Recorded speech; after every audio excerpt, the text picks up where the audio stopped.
Hello, hello. Welcome back to the final section of Mapping the Edge by Sarah Dunant. So exciting. We're finally at the end here. Oh shoot, I was gonna grab the book to show you for the next read. Give me 2 seconds.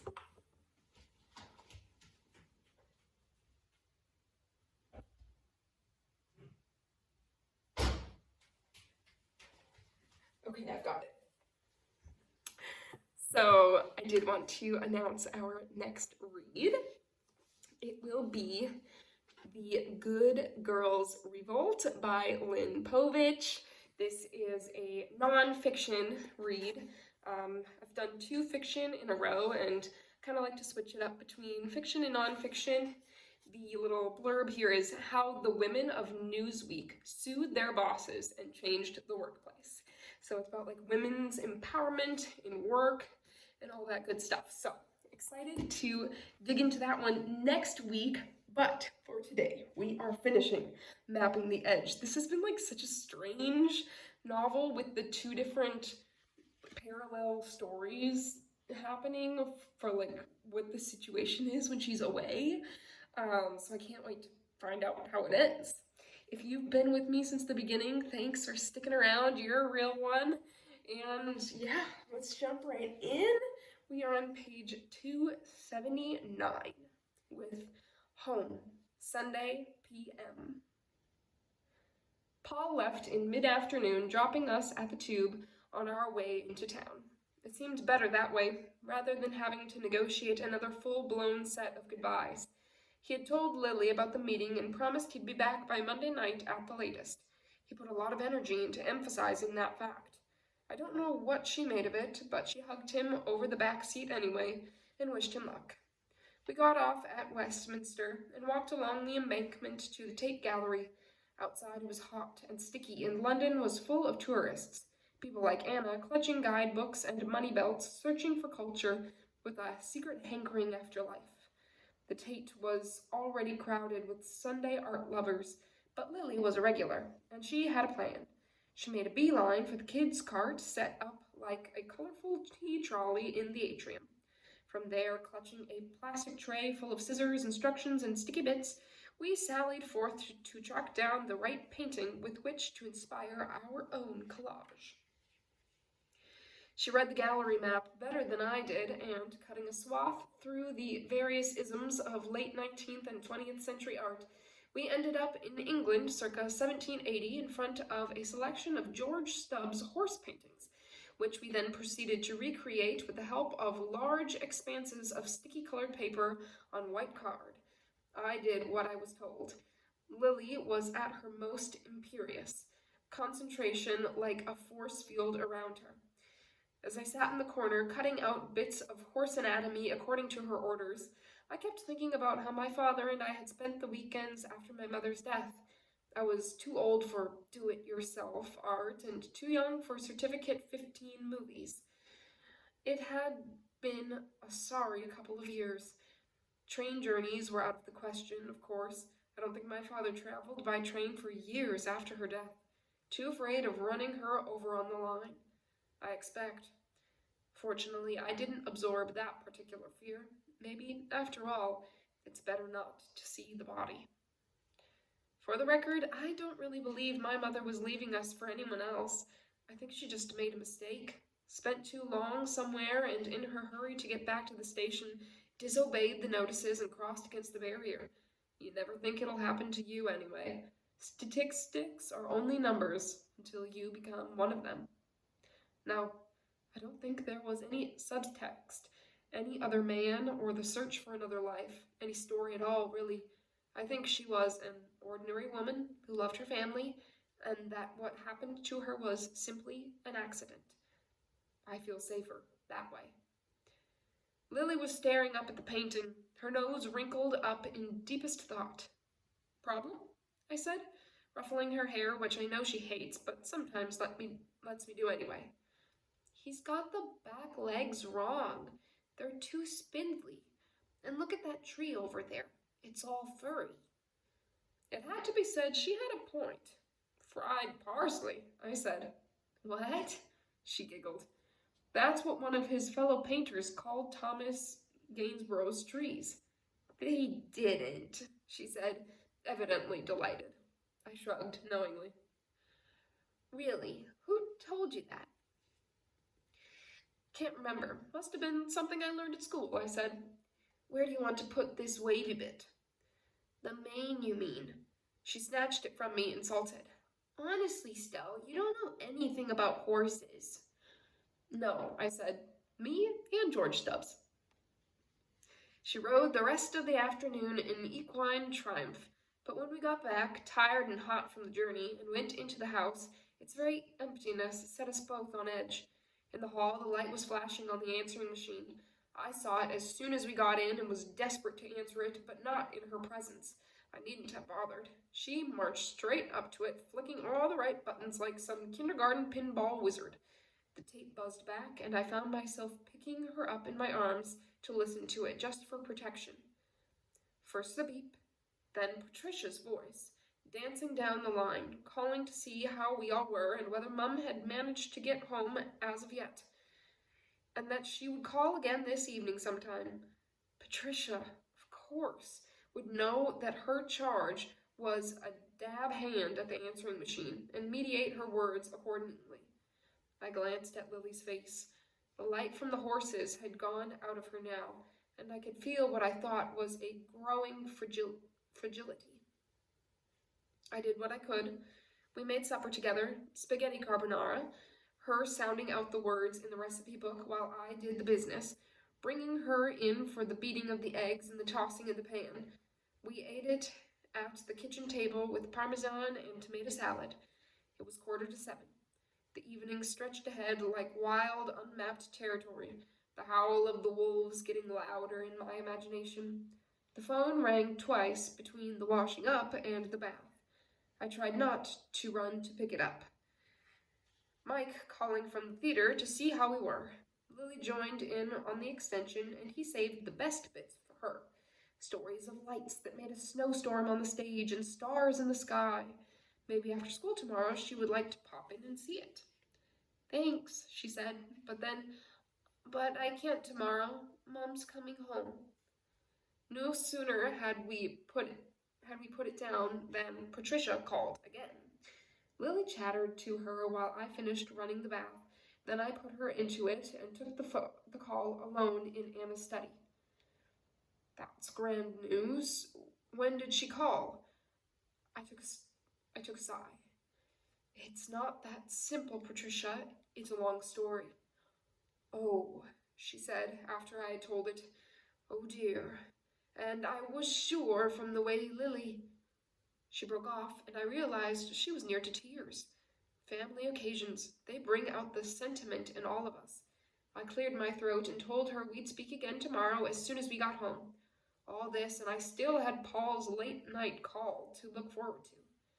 As I put down the receiver, I heard the crash from the bathroom. My heart went crazy. I was there almost before she hit the floor. Only the scream told me I'd missed it. She had been climbing out of the bath, foamy dolphin-fat body on slippery feet, and had missed her footing. As she fell, the back of her head had slammed into one of the cupboards. When I finally got to look at it, the skin wasn't broken, and the bump was no big deal at all, but that wasn't the point. The point was that she was hurt and scared, and her mom wasn't there to make it better. Maybe she'd been looking for a reason to cry. I know I had. Once the tears started, they wouldn't stop. I wrapped her in a big towel and clutched her to me, letting the sobs flow. As she cried, I talked to her.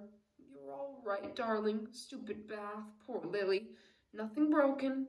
Half-repeated phrases, silly mantras of comfort, while I carried her down to the kitchen where I fixed a poultice of ice to stop the swelling. She sat on my lap, holding it to her head as I hugged her tight. To my surprise, my calm was as great as her distress, and after a while she seemed to take comfort from it, allowing herself to be stilled and quieted. The tears subsided, then finally stopped altogether. We sat in silence, her body hot and clammy in mine. Eventually, curiosity got the better of her, and she put up up a hand to feel the lump. "What do you think?" I said. "Egg or billiard ball?" She made a clucking noise with her teeth. "Mum always says it hurt the cupboard more than it did me." "Oh, I see. You hit it regularly, do you?" "Stella," she complained, then relaxed back against me. We stayed like that for a few moments. We were, I realized, both so tired. I put her in her pajamas and brushed out her hair carefully so it wouldn't hurt the bump, while we sat together watching a rerun of Honey, I Shrunk the Kids on the television. While she seemed fine now, I was the one with the jitters. I found the scene of the attack by the giant predatory insects unbearably tense. After it was over, we made hot chocolate and went up to Anna's bed. It wasn't yet 9 o'clock, and outside summer was still strutting its stuff. I closed the curtains, and on an outrageously pink sky. I could barely keep my eyes open. Downstairs, the answering machine would talk to Paul. If I didn't pick up his call, he would know that was because there was nothing to tell. I could hear about the hotel decor tomorrow morning. I needed to be fresh and early to cope with the school run. We played 20 questions in the gloom for a while, then fell silent. She snuggled into my crook. She felt comfortable there. So did I.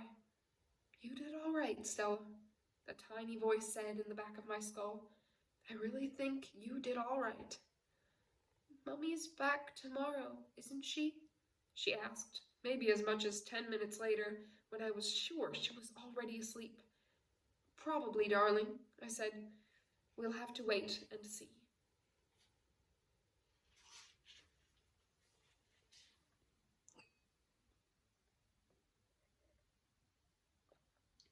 Page 284, Away, Sunday, p.m. He placed her outside in the sunshine, away from the fumes and the chemicals and the dark, in the meadow down by the lake where he had offered to take her that very first day when he had asked her to stay on as his guest, and she had refused. Despite the altitude and the lateness of the hour, it was still hot, that blissful, un-English heat that drains both energy and tension equally, leaving one listless and sublime. He had chosen somewhere with a tree roof of shade, but of course the shade had traveled with the passage of the sun, and by late afternoon she was directly in its glare, the heat soaking into her body, the light poking its way under her eyelids. It was the first thing she became aware of, a shower of shining golden needles raining down on her, trying to get in through the lids. She opened her eyes, and the intensity was so fierce that she had to shut them immediately. She felt sick and heavy, as if she could never get up out of the chair. That was partly to do with the weight upon her. There was something lying across her lap, pinning her to the seat. She opened her eyes again, and this time forced herself to look at it. It was a cardboard box, like a shoebox, only much bigger. For boots, maybe. Paula's boots. She was alive, and lying in the garden with Paula's boots on her lap. The thought got her halfway to her feet, but the deck chair was low to the ground, and her balance still so far from perfect that she fell forward, the box tumbling off her lap and spewing open on the grass, its contents scattering all around. She found herself on her hands and knees amid a storm of pictures of herself, glossy black and white prints of all sizes and shapes taken in cafes, in mirrors, in bed, drugged and awake, happy and scared, wounded and whole. So many of them. All of them, surely. Nearby lay 2 large envelopes. Ripping open the first, she loosed a shower of negatives into the air. Dark secret strips of frozen moments, the footnotes from A History of Obsession, now complete. In the other envelope, she found her own wallet, soft with a padding of extra notes. She checked the denominations. 50,000 lire, enough to buy whatever was needed in the way of return tickets on land and in air. And there, at the very bottom, her passport. She lay back in the grass, clutching it to her chest, her fingers curling themselves in and around its pages, as if by feeling her way through it, she somehow became herself again. Anna Franklin, 39-year-old British tourist on a summer break in Italy, now heading for home. The sunshine poured over her, heavy and sweet like running honey. It stuck to her skin and her clothes, making her want to give in and relax. She could do that now. She could stay and rest or get up and go. She felt sick and exhausted, but she would cope. He had not killed her. He had set her free. She closed her eyes again and for a while let the sunshine dance across her eyelids.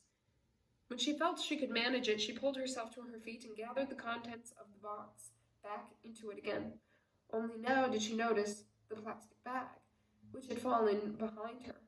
In it were a clean set of clothes, trousers, t-shirt, top, and shoes. Paula's designer wardrobe at its most casual and, in tissue paper, the wooden horse, its hind leg half severed halfway up. She held it for a moment, then rewrapped it carefully and put it back in the bag. She changed her clothes in the forest, rolling the crushed red silk into a tight little bundle and slipping it next to the photographs. Then, tucking the box underneath her arm, she set off along a half-obscured path that snaked its way through the trees. She had been walking for less than a minute when she caught sight of the house ahead in the distance. She stopped, old fear curdling her stomach juices anew.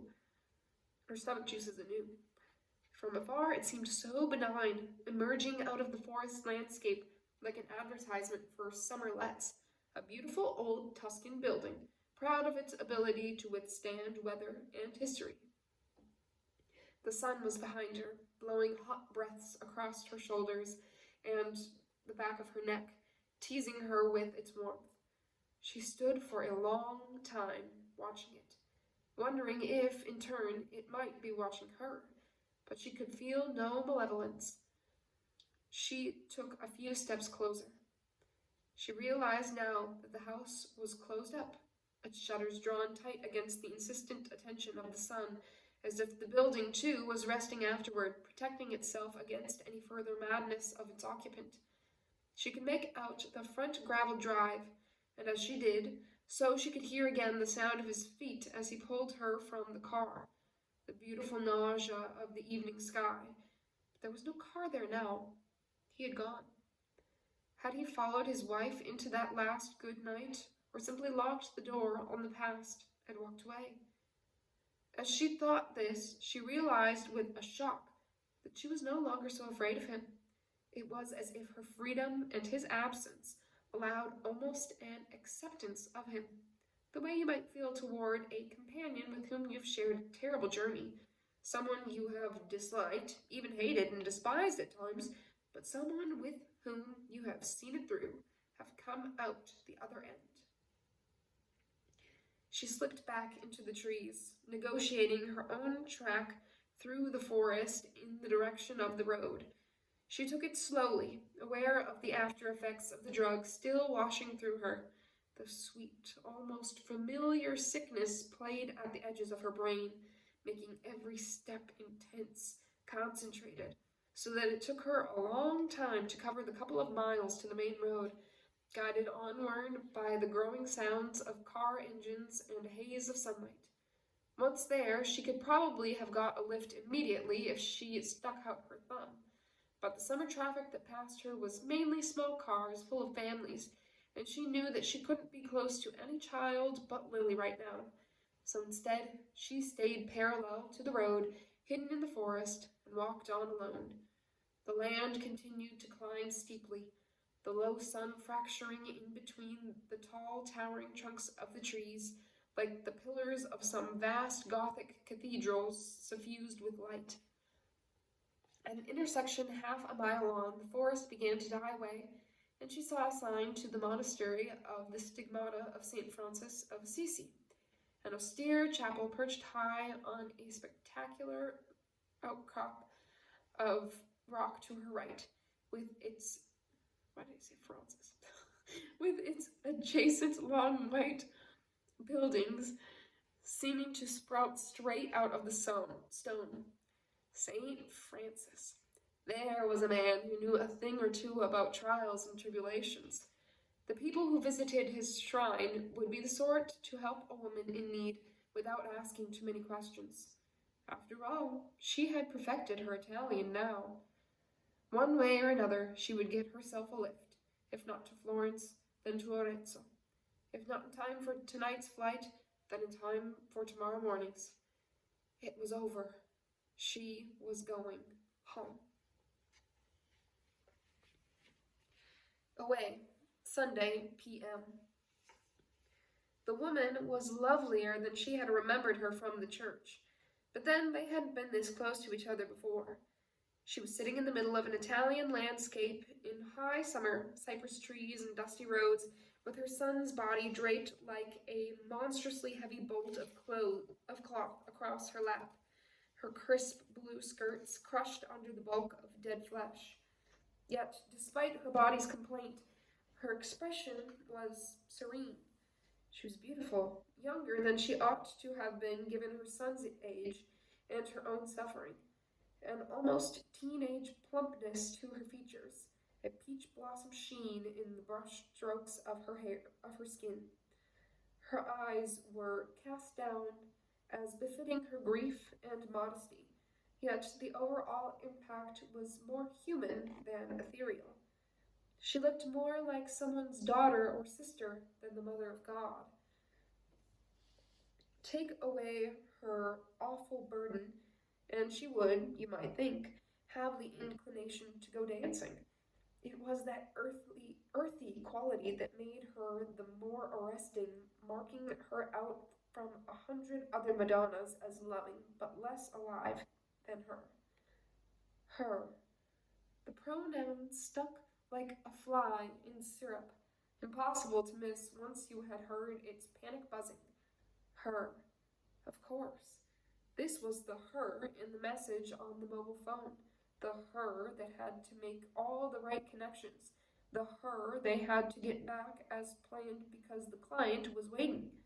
The Madonna of Bottoni's Pietà, plucked from a rural Casentino church and spirited away at the bottom of a lover's gift. But how and when had she got here? When you are learning to read, you can only get to understand the big words by sounding out all the syllables. She started with what she knew. Yesterday morning, she had stood in front of a tabernacle pietà in a Casentino village, transfixed, while a rheumy-eyed old man had waxed lyrical about the minor masterpiece the work had almost been. What was it he said about it? That there had been a rumor that it might be a work of the 18th century painter Pompeo Bottoni, a gift made to a nearby religious house celebrating the entrance of a young woman into their order, a young woman who some believed to be nearer in kin to the painter than would at the time have been considered respectable. Whatever the truth of the story, had the work actually proved to be a Bottoni, it would have been of considerable worth, not simply because it was unusual for a court painter to execute a religious painting, but because of the face of the Virgin reflected his talent for portraiture, especially when it came to capturing the features of a daughter he loved, but could never acknowledge. All in all, a tasty item for the right collector, if, that is, the church had been willing to sell it, which it almost certainly would not. But, as it turned out, the church had never had to make the decision because the act of restoration had revealed not an original Bottini, but an anonymous 19th century painting, nice enough for a Romanesque altar, but no more than that, a lost opportunity for both art and mammon. Cause for disappointment, certainly, but hardly for accusations of fraud, fakery, or theft, except that all of those things had, in fact, taken place. The original Bottoni, would have been copied while it was in the restorer's hands. It was the perfect opportunity. Restoration was a painstaking and transforming process, as was copying. The same man might well be adept at both. And the painting that came out of the studio would, by definition, not look the same as the one that went in, since its authenticity had always been conjecture rather than fact. Restoration would simply have cleared up the matter in a way which presumably even experts would accept. So, the Casentino Church would get back a Pietà that they could accept and love for what it was, not the real thing, while the actual painting would be on its journey to its new owner, and to keep the operation anonymous, they had selected the perfect courier, an innocent tourist, with no connection to the art world, and no earthly reason to arouse the attention of Her Majesty's customs officials in London. Thus, Our Lady and her dead son would travel from a Florentine studio to a safe house in West London, where they could be picked up and delivered by the people who were selling them. No wonder he had been so eager for them to visit the church. What job satisfaction he must have got from seeing the fake successfully installed while the original was sitting outside in the boot of his car. So clever, so simple, and so cheap. What had her art lover said the real painting would have been worth? Upwards of 300,000 on the open market.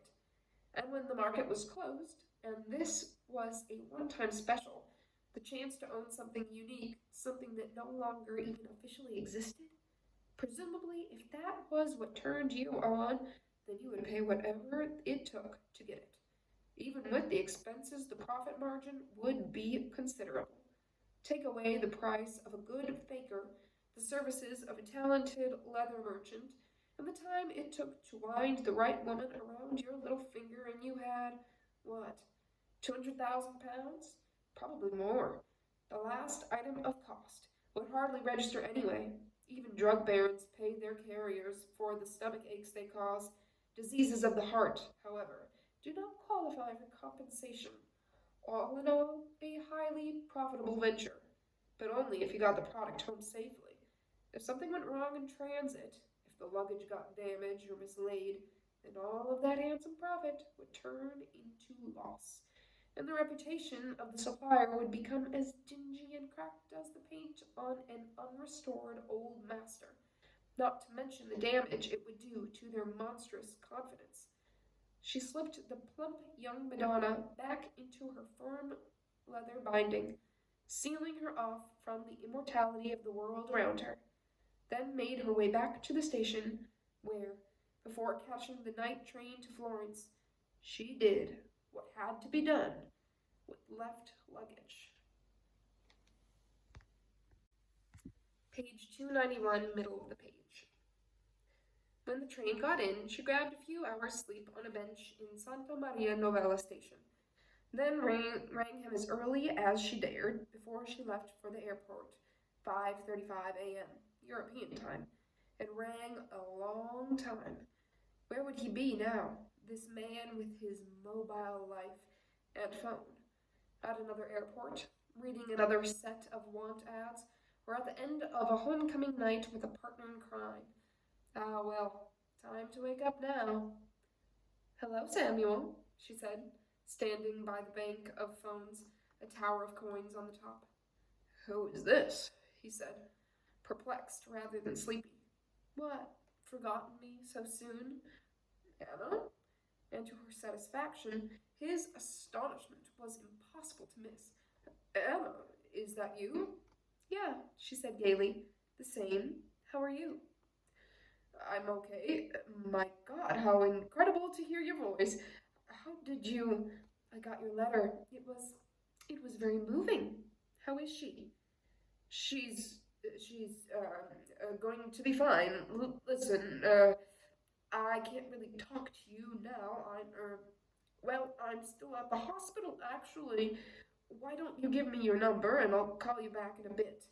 I'm sorry, I can't do that. I'm in Florence, about to get on a train to the airport. I wanted to tell you about your suitcase, but we can leave it if you like. The suitcase. Listen, just hold on for a sec, will you? The line went quieter, as if he had put a hand over the mouthpiece. She stood and waited, and in a few more of her fast-diminishing 500 lira stash, money-hungry things, mobiles, rather like their owners. What are you really? She wondered. Hard to tell with a man whose skill was to be close even when he was far away. Hi, I'm back. Good. She's okay then? She's off the danger list. They can't tell me any more yet. So, what did you want to tell me about the suitcase? It's just, I can't take it home. I can't take it with me. Home, I mean, why not? And you could hear that he really wanted to know the answer. I had an accident getting onto the train at Arezzo station yesterday evening. I fell and did my back in. I think I might have strained something. Anyway, I couldn't carry it anymore. Had to transfer my stuff to my old holdall. It's got a shoulder strap, and I can manage that better. There was a pause. He would be thinking very fast now. A dozen roads leading away from a single fact. He would be good at that, presumably. So, what did you do with the bag? I put it in left luggage at Arezzo station. I mean, it was too beautiful just to leave. I thought you'd probably come this way for work sometime, and maybe you could pick it up then. If you give me your address, I'll send you the left luggage receipt when I get home. The pause lengthened. Damage limitation. Isn't that what they call it in flash companies? However good you are, it's not going to be good enough, she thought sweetly. Anna, listen, it's great to hear from you. Really, I mean, tell me, how on earth did you track me down? Your mobile number, you mean? Oh, forgot to tell you. While you were in the restaurant last night, it rang. I found the receiver in your jacket pocket. The number was in the system, and I jotted it down. You were always saying you'd give it to me, remember? But you never got around to it. You took a call for me last night? No, I just heard the phone ring. I didn't get to it in time. I presume they left a message. She paused. Though after I read your letter, I did wonder if it might have been your wife. He didn't say anything. She fed 4 more coins into the silence. The line flickered. You still there? He said quickly. Yes, I'm here. It wasn't her, was it, Samuel? No, it was business. Listen, about the case. Yes? I'm probably going to have to be back in Florence sometime in the next week. I could go and pick it up then. If you gave me the details over the phone now... Okay, if you tell me when, I can call the office. Apparently, if you don't have the ticket, you have to give them a name and the time of collection. She paused. You know, Italian bureaucracy. How about Thursday morning? So soon, she said, because anyone would have been surprised in the circumstances. Yeah, I know. I have to be in Rome for a meeting later, but I could stop off en route. The payphone beeped again. Only 2 more coins left. Couldn't stop now. Anna, you there? He barked, definitely a little panicky this time. She let him sweat for a few seconds, then read the details down the phone. He repeated each digit back to her. No room for a mistake here. A small silence followed. So, she said, I hope things work out for you, Samuel. Sounds like you're going to have a lot on your plate for a while. Yeah, it seems so, but listen, I'll send on the suitcase to you next week sometime. I've got your address, haven't I? Probably, she said gaily. If not, I'm in the directory. There was a pause. Is that under Ravel or Franklin? She took in a sharp breath. Well, it was only fitting that she shouldn't have it all her own way. She laughed. Now, how did you know that? I saw your passport in the bedroom. Why, is it important? No, not at all. Okay, anyway, listen, I'll call you when things calm down, yes? No, you won't, she said softly. But it's just as well, really, because I wouldn't answer it anyway. Disappointed in love, disappointed in business. It was going to be a bad week for Samuel Taylor, or whoever he was. Down the other end of the phone, he laughed uncomfortably. Okay, if that's how you feel. I don't know quite what to say. How about, I'm going to miss you? Yeah, well, that might even be. The phone beeped again. Then a long beep, like the siren wail of a cardiac machine when the patient is declared dead. The truth? She said as she put the receiver down. Somehow, I doubt that. Bye, Tony. But he was already gone. She looked up at the board. The 5:47 to Gorno via Pisa Central was leaving in 5 minutes. On her way to the train, she added the word Thursday to the letter and dropped it in the post box on the main concourse. The church custodian would get it tomorrow morning. She would have liked to see his face as he read the words that told him where, when, and in whose hands his precious Potoni could be found.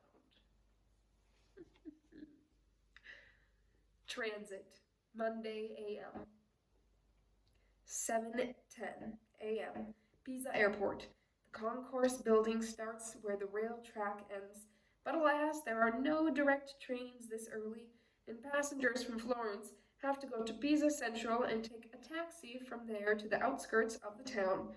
7:45 is a crazy hour for a flight to London anyway, but this way the aircraft can make the most of a commercial day, zipping to and fro, getting back into Pisa in time for late evening and a cheaper night stopover than Gatwick would ever allow. The terminal doesn't exactly rise to the occasion.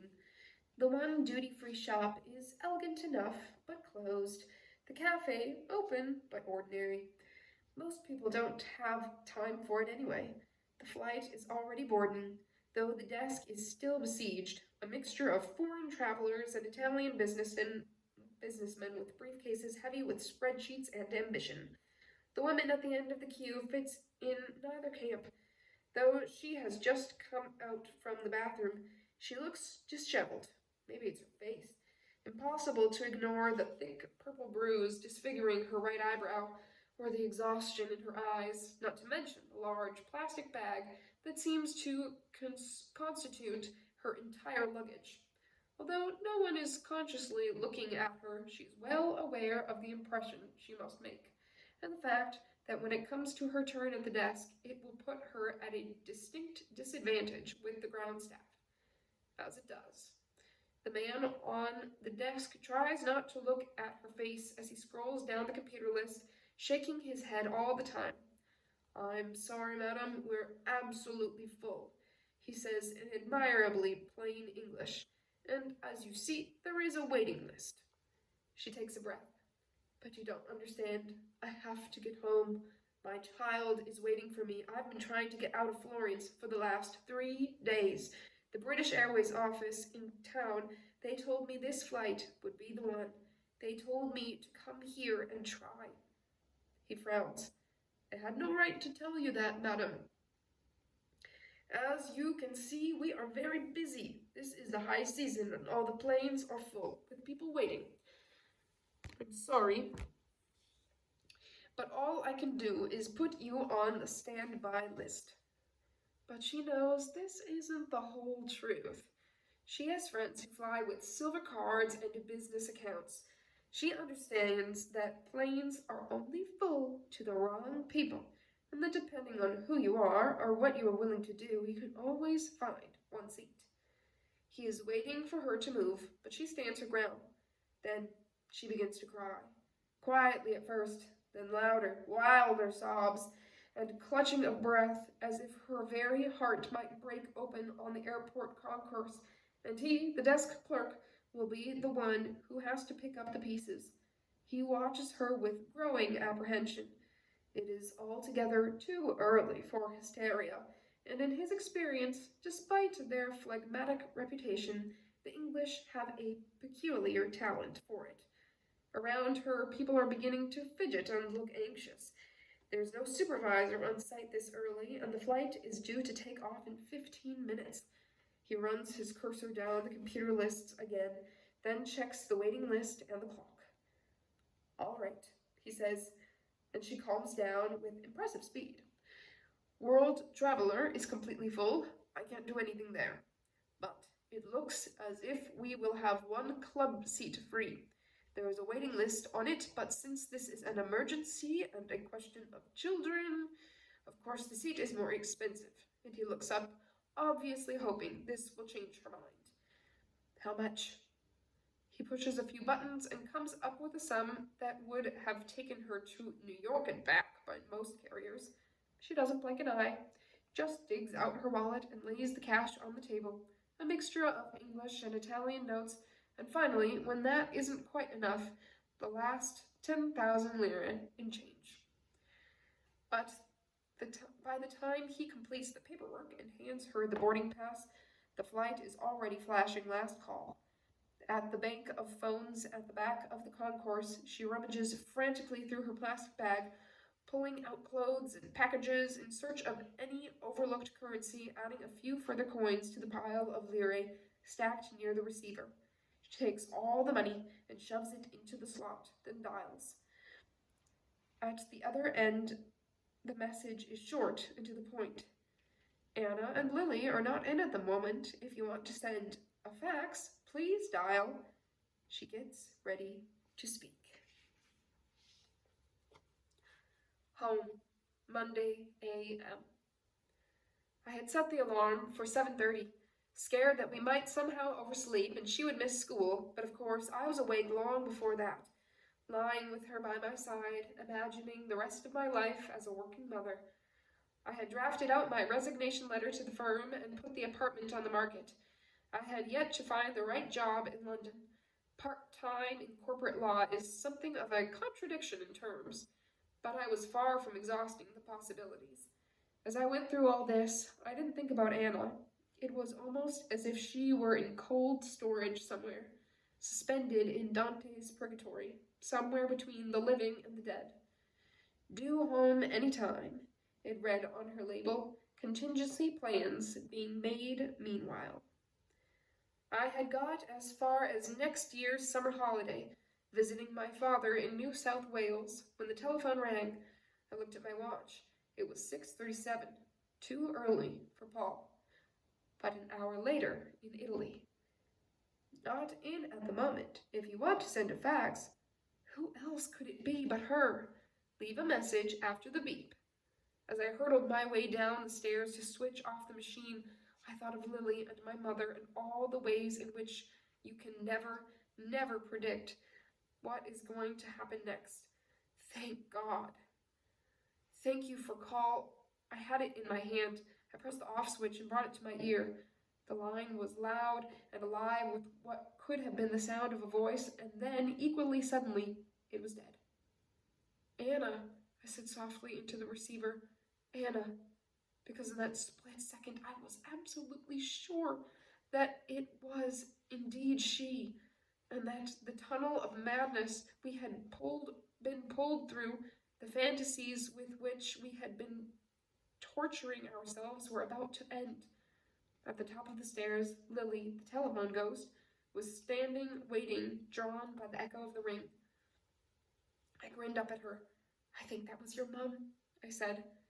And in the joy of her returning smile, I saw myself flinging open the windows of my apartment, lighting a joint, watching the smoke curl through my fingertips as I sat contentedly alone. 3 days away can be a long time. Transit, Monday a.m. The line is dead, the money finished. She slaps the phone angrily, then, grabbing her bag, turns and starts to run toward the departure gate.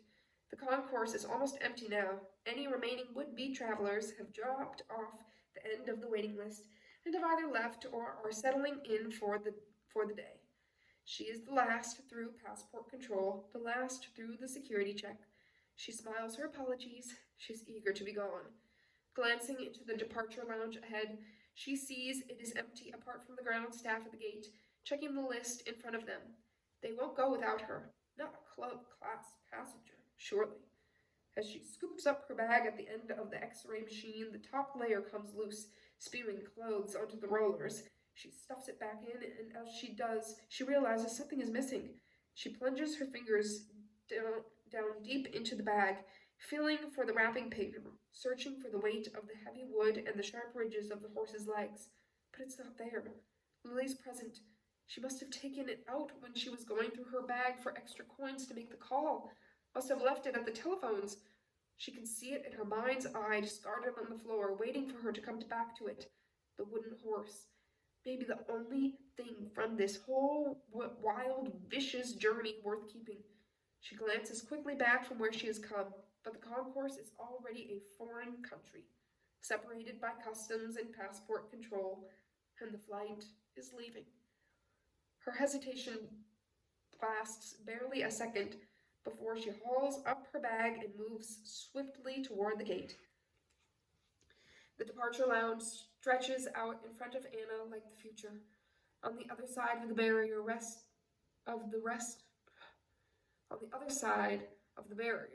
the rest of her life is waiting, and she is aching to walk into it. She will be different now, she knows, though in what ways it is as yet impossible to tell. She can already imagine her arrival, the sound of the key in the lock, the force of Lily's body as she flings herself up and into her arms, their joint voices exploding into laughter.